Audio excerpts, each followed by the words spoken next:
Thank you very much, Mr. Chairman. Um, First of all, I would like to extend my thanks and appreciation to the Association of Austrian Peacekeepers and to, more precisely, General Greindl for inviting me here. My presentation today, I will try to, first of all, evaluate where we are with regard to the negotiations as well as the peace process in general, and hopefully come up with a roadmap as to where we need to go if we want to establish reconciliation in Cyprus.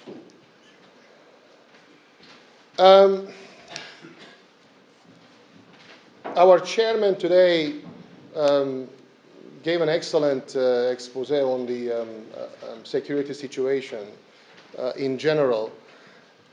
Cyprus today, the external dynamics outside of Cyprus has aligned in such a way that, you know, we started becoming hopeful that, hey, this time maybe it's the time to solve the Cyprus problem. Because we have, for example, a new dimension, which is the hydrocarbons, the discovery of hydrocarbons in the area. We have, for example, a chaotic environment surrounding Cyprus, where Cyprus might be sort of the center of stability of the region. We have the recent tension between the West, in the Cold War terminology, and Russia due to the Ukrainian problem. We have, for example, a lack of institutional communication between two giants, namely NATO and EU, due to the irresolution of the Cyprus problem, because the Republic of Cyprus is a member of EU, but not NATO. Turkey is a member of NATO, but not EU, and each one is vetoing each other, so that making the smooth institutional cooperation of these two institutions impossible. So we were hopeful that the external dynamics is there. What concerns me is the internal dynamics. That precisely I do not see that the internal dynamics in Cyprus, call it leadership that we discussed yesterday, or lack of that, which is making things more complicated in Cyprus. Now, the last negotiation process, which started in February, the last round of negotiations, it started after 6 months of meetings where the result was what I call a pathetic, lousy one-page joint communique between the two communities, which has, in my opinion, 3 very serious weaknesses. One, the basis of the negotiations were not clear. Since 2008, when a new round of negotiations started, the two sides have reached certain what we call convergences, or sort of agreements.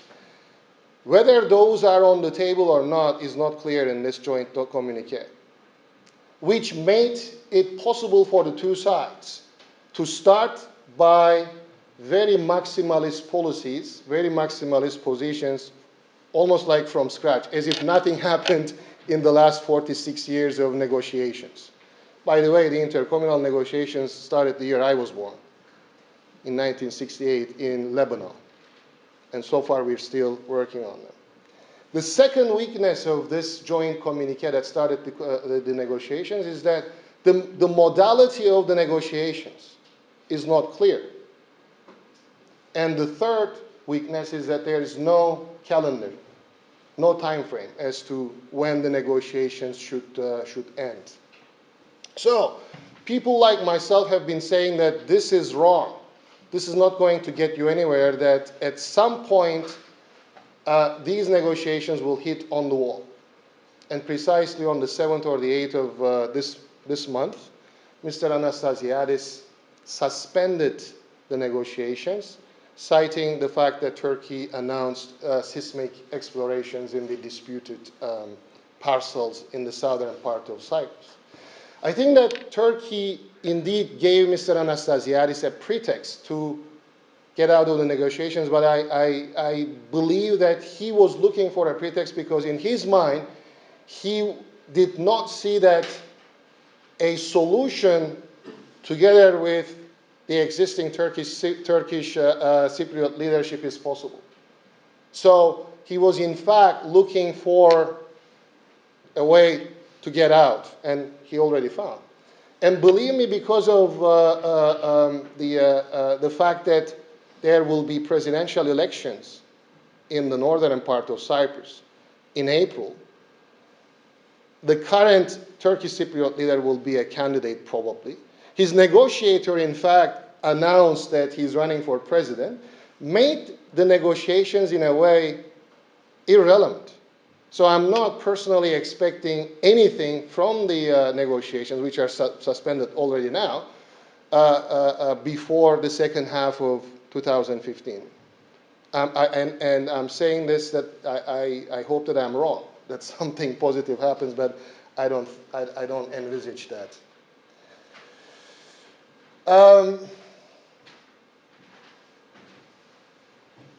Now, what is wrong with, even if the negotiations continue, what is wrong with the negotiations? I think that what is happening in Cyprus since 1968 with the intercommunal negotiations, the format itself is not really conducive to creating positive peace in Cyprus.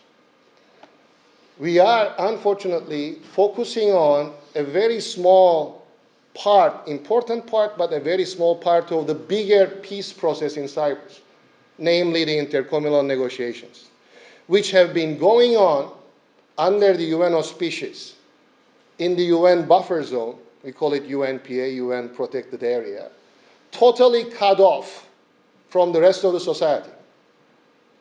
You have the two leaders, and there are a handful of technical people in the negotiation team, and the negotiations are taking place in a secretive way between these, I would say, 24 maximum gentlemen, and a few women for show, I would say. So the general public is totally cut off from this process.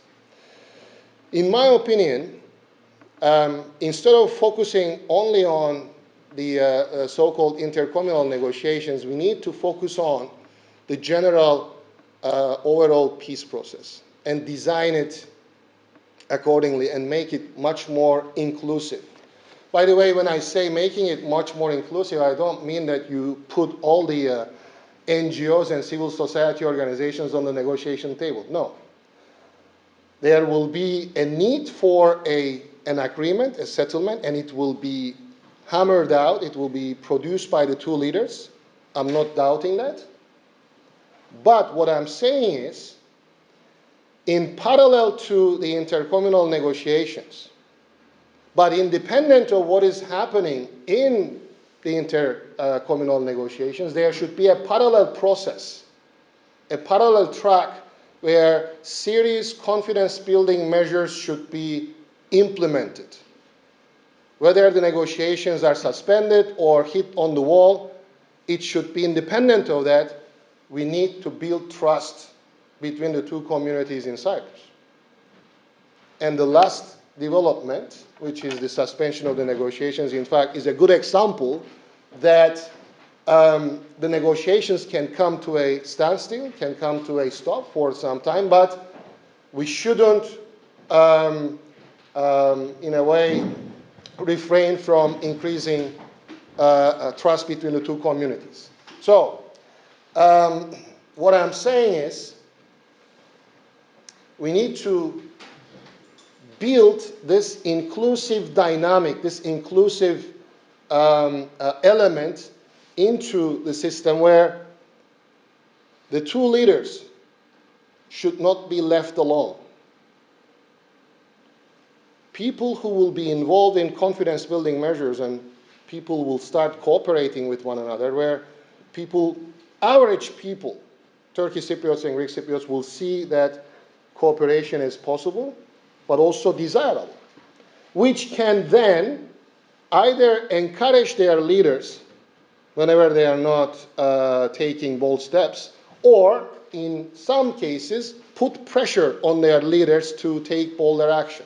That mechanism is missing in Cyprus. And as you know, at least in principle, the two sides agreed that any final agreement that will be reached by the two leadership will be put to simultaneous separate referenda, right? So people matter. It's not a surprise that Mr. Ban Ki-moon, since 2010, have been telling us, have been putting in his report to the Security Council, telling the two leaders that they should prepare their people for a federal solution based on power sharing. And, you know, I have to take some credit here because I'm also involved in public opinion polling between the two communities. I'm a co-director of a think tank, a Greek Cypriot and a Turkish Cypriot joint think tank. We've been conducting polls on both sides of the island since 2009. And Ban Ki-moon have been citing some of our results in his report to the Security Council, telling the two leaders that they should prepare their people for a solution. Here, people matter, since any plan that will be reached will be put to simultaneous separate referenda. So we have to look at what people think. I'll show you some poll results, and then I'll talk about some possible confidence building measures. Now, if you look at this graph, by the way, whenever you see orange, it's not good news. When we start from the bottom one, we ask people on both sides of the island, 1,000 Greek Cypriots and 1,000 Turkish Cypriots. Do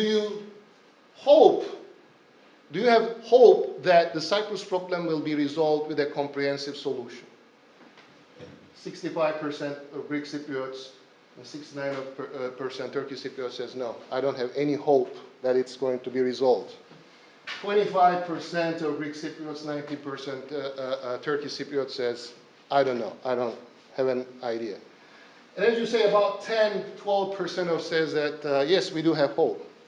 And sometimes I joke here, I say, I don't know what these people drink or smoke, but they have a hope. It's a joke, don't take it seriously. Now we change the question and ask people, but do you desire that the Cyprus problem should be resolved with a comprehensive solution? And then you see a majority, 68% Greek Cypriot, 65% Turkish Cypriot said that yes. In a way, this is a result that legitimizes the negotiations that we should continue trying to find a solution to the Cyprus problem. We ask other questions. By the way, from 2009 to 2013, we've conducted 4 polls, and you can reach them in our website. We have hundreds of slides, but I'll show you a couple. We tested what type of solution models the two sides might agree on. So, a bizonal, bicommunal federation, or the continuation of the current situation, or 2 separate and internationally recognized states, or confederation of 2 states, or a unitary state where Turkish Cypriots will be just a minority in a way without communal rights and stuff. So we tested all of them. This is for Greek Cypriots. As you see, the orange here, the Greek Cypriots totally reject a confederation or 2 separate states or the continuation of the current situation. Their first choice is a unitary system where Turkish Cypriots will be a minority, 1 person, 1 vote. Okay? So, their second choice, or second preference, is a bizonal, bicommunal federation. And a bizonal bicommunal federation, as you see, is rejected totally outright from the beginning by only 19% of the Greek Cypriots. The rest, 10% find it absolutely essential, 11% highly desirable, 26% satisfactory, and 27%, which is a bit problematic, tolerable if necessary. So as you see, a bizonal bicommunal federation, which has been the parameters of a solution since 77, 79 high-level agreements, is the second preference of Greek Cypriots. Let's look at the Turkish Cypriots. Have you been surprised? No. Their first choice comes out as a two separated international recognized states. A bizonal bicommunal federation is their first choice, and it is rejected by 24% of the population. The rest finds it either tolerable if necessary, or satisfactory, highly desirable, or absolutely essential. So what does these two slides tell us? It tells us that if we are going to solve the Cyprus problem through negotiations, and that this result will be put to simultaneous separate referenda, the only solution model that has a chance to pass from the two sides is a federation, nothing else. Because the other options will be rejected by either both sides or by one side. Okay, so then we ask, if there is a referendum tomorrow, and you vote for a bizonal bicommunal federation, how would you vote? Are you familiar with the colors? Which color represents what side? Red represents Turkish side, and blue represents the Turkish Cypriots. So I think that this is a time that I tell you a small anecdote. In 2008, I was part of the working group Governance and Power Sharing in the negotiations. And at one point, we decided that for convergences, the agreements of the two sides, we are going to write them in black, the traditional color. Whenever we disagree, we have to write each side's position in a different color. As an eccentric professor, I proposed, why don't we write the Turkish side's position in blue and the Greek side's position in red? And it totally was rejected on the negotiation table. See, I mean, how protracted we are, especially also with the colors. But in any case, joke aside, we know that about 31% of Greek Cypriots are saying that I would certainly or almost certainly vote no if there is a referendum tomorrow. And there is a 24% Turkish Cypriots, I call them peaceniks, that whatever solution you give them, they're going to say yes. But what is more important is that majority are in the middle. This is good or bad, depending on how you look at it. I think that with the right leadership, a leader who would, I don't want to use the word shepherd, but a leader who would lead his or her people can, I think, manage to get majority to this side to say yes in a future referendum. So I'm not so pessimistic there. I came up with the idea that if we want to find a solution in Cyprus, we have to blend, at least that's what I've been trying to do, blend idealism with some pragmatism. My personal idealism comes from the fact that I believe that what has been the dominant paradigm in international politics since the beginning of the Cyprus problem, 1648, I'm just kidding, 1648 Westphalia, and the French Revolution where nation state became the dominant actor.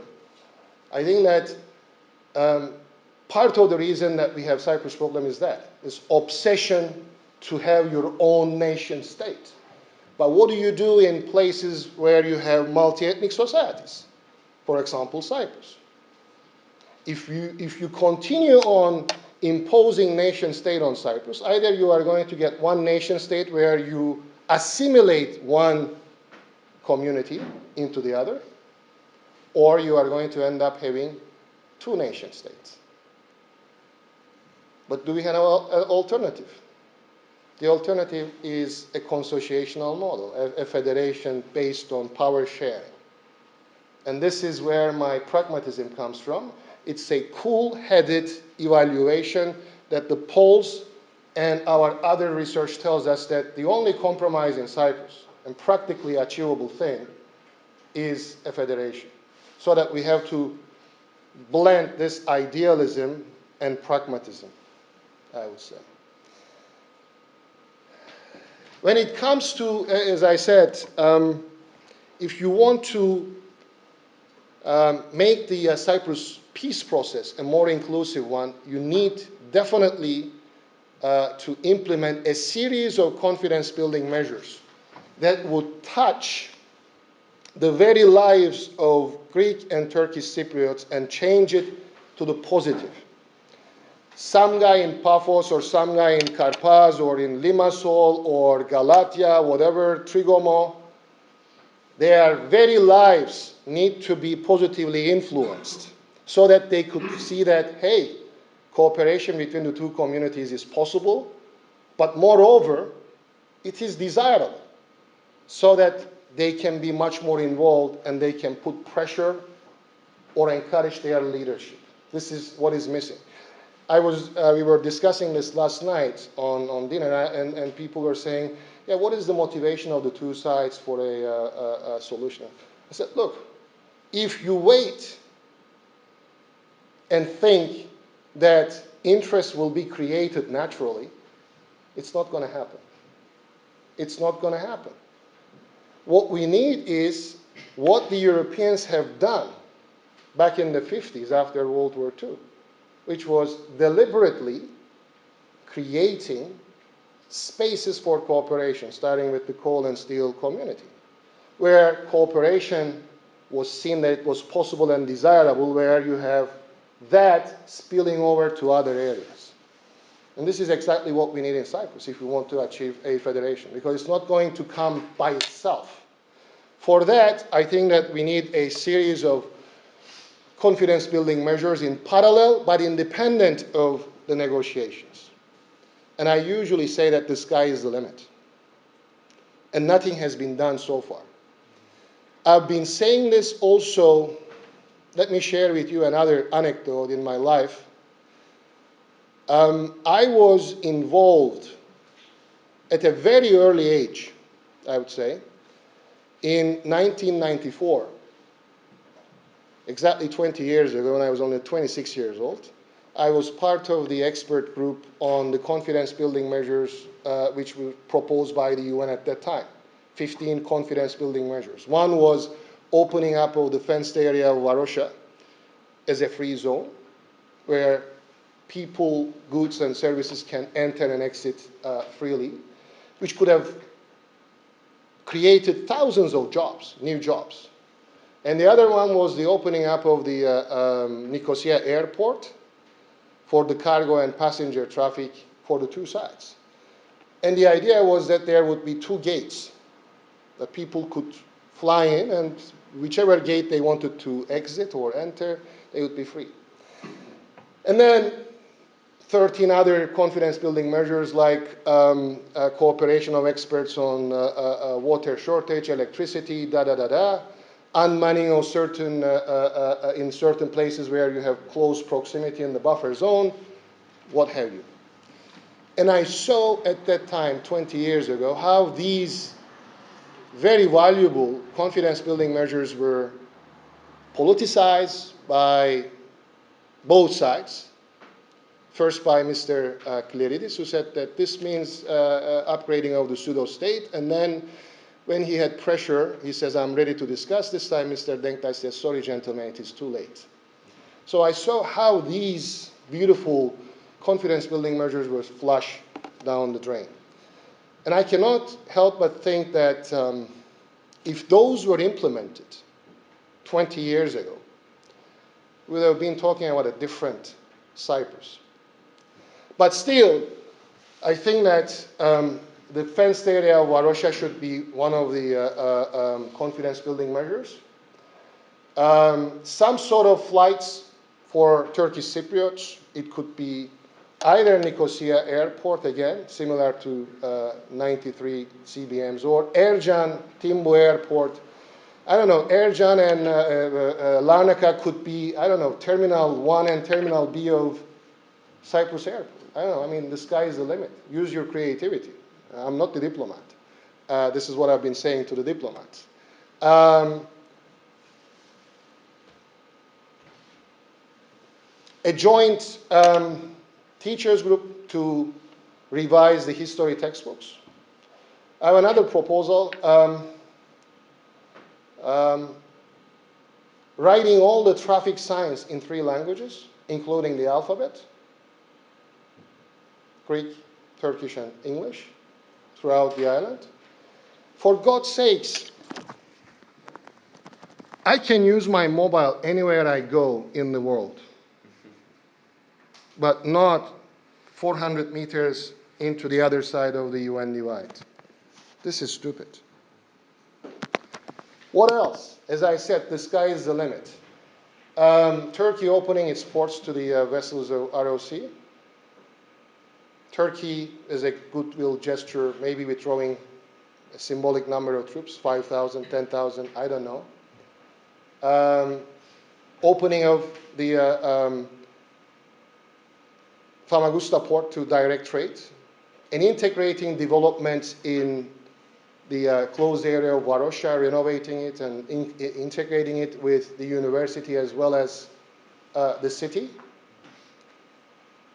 I don't know, establishing a solar power plant in the UN buffer zone that would generate energy for the usage of the 2 sides. Having a joint university in the buffer zone. Don't tell me this is legally I've been hearing that. Use the 2 chambers of commerce, or use something else. Use a 3rd country university as an umbrella, and then you can have a campus in Cyprus, and the 2 universities can work under that. I mean, the sky is the limit. So I'm proposing these. Here you can have, for example, 6 of them, but I said the sky is the limit.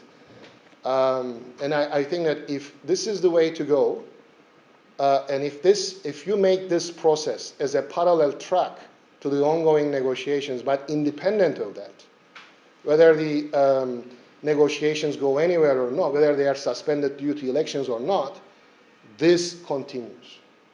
And I think that we need such common spaces of cooperation that would change the very lives of average Greek and Turkish Cypriots, that will engage them into this bigger inclusive process. Thank you so much.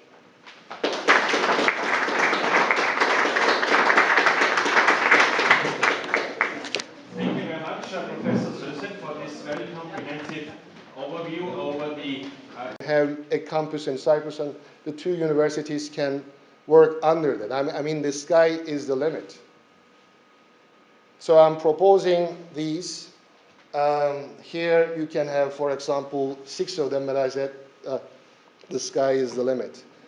And I think that if this is the way to go, and if you make this process as a parallel track to the ongoing negotiations, but independent of that, whether the negotiations go anywhere or not, whether they are suspended due to elections or not, this continues.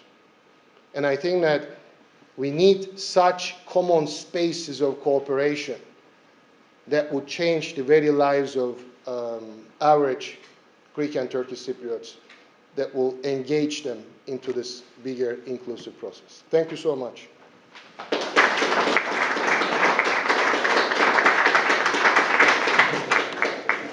Thank you very much, Professor Sözen, for this very comprehensive overview over the